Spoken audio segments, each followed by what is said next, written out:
Ladies, gentlemen, and those of non-binary gender. My name is Bull, and welcome back once again to an episode of Bulldrek, my little video log where I talk about anything and everything. As always, this program is made possible by the wonderful support of my Patreon backers.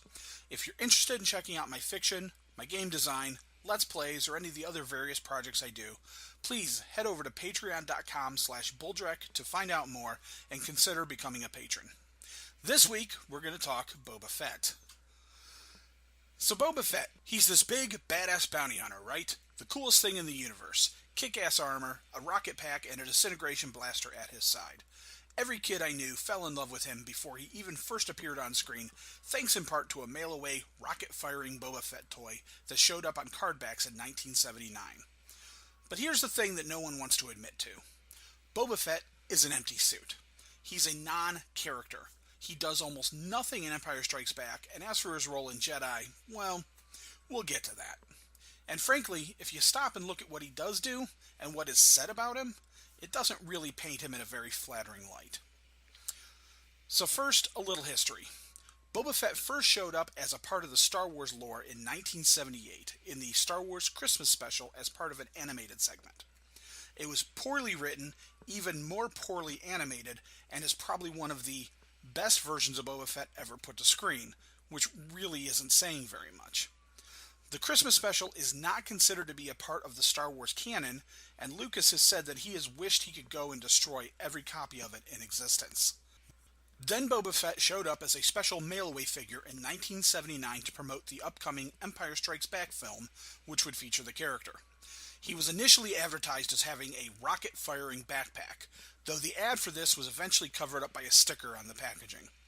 And despite what many claim, no, you did not have one of these as a kid, nor did you know someone who had one.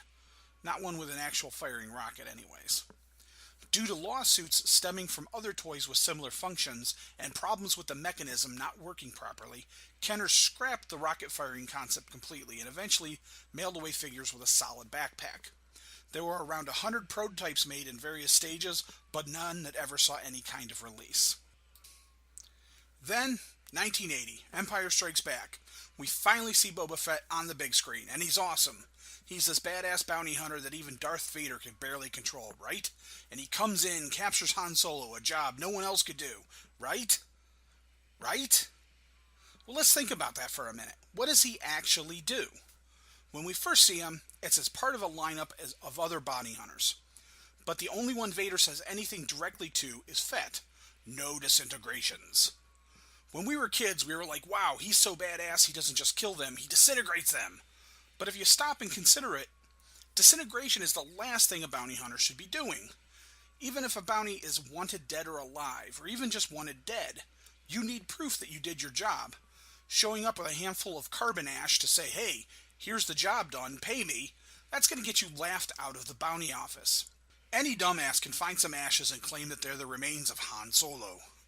And hell, even if you're scanning DNA, all you need is some fingernail clippings or to sweep up after Han's last haircut, disintegrate that, and you have matching DNA, right? So yeah, that's not gonna fly. So Vader wasn't trying to rein in Boba Fett there. Disintegrating a target is a rookie move, one that only the most incompetent bounty hunter would do.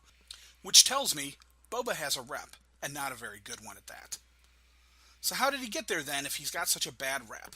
In my opinion, it's a combination of sympathy, some good luck on Fett's part, and Vader simply being pressed for time. And to explore this, we need to step even further back, to Fett's first appearance in the timeline, Episode 2, Attack of the Clones. In that, we see his father, Jango Fett, and find out he's a clone of Jango, who is the source material for all of the clone troopers as well.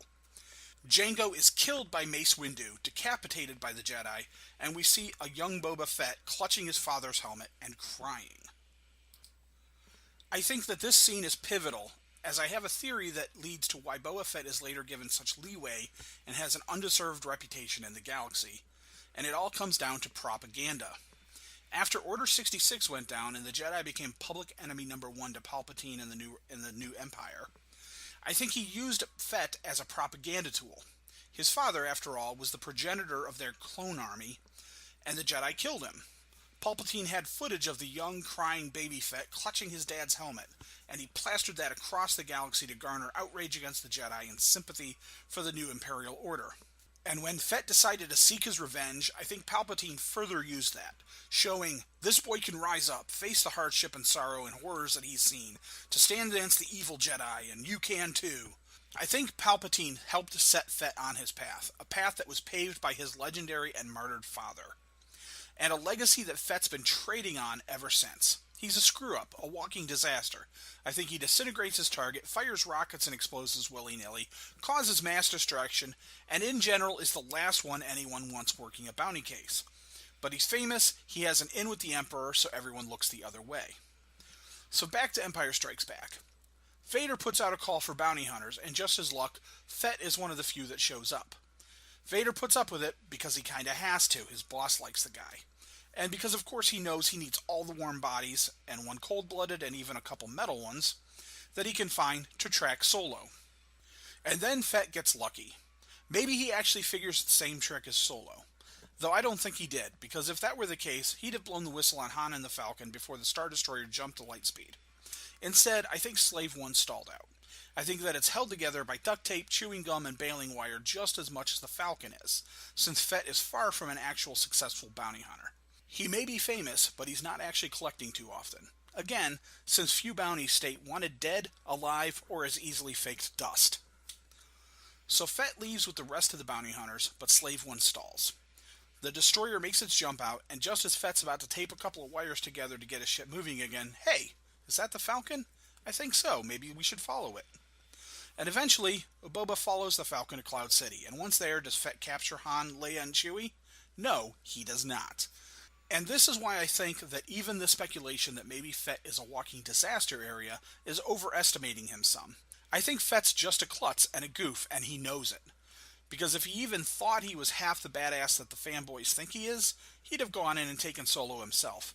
But he has no faith in his abilities. So what's he do? Sits back and calls Vader for help.